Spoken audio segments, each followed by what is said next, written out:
Je, umewahi kujiuliza jinsi mawe ya tonsils yanavyotolewa? Njia ya kuondoa hutegemea ukubwa wa jiwe na dalili alizonazo mgonjwa.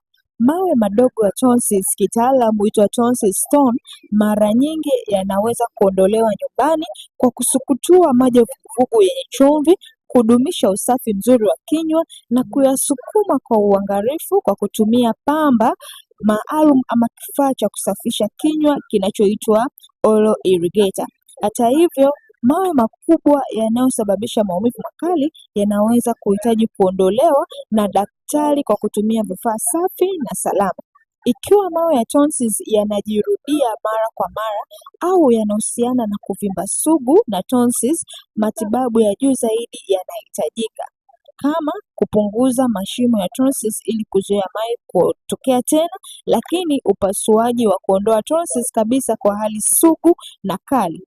Lengo la matibabu ni kuondoa mawe kwa usalama, kupunguza harufu mbaya mdomoni na kuzuia tatizo kujirudia tena. By the way, Acid Reflux Clinic tunatoa program nzuri na maalum ya kutibu changamoto hii ya tonsil stone pasipo upasuaji hata kidogo.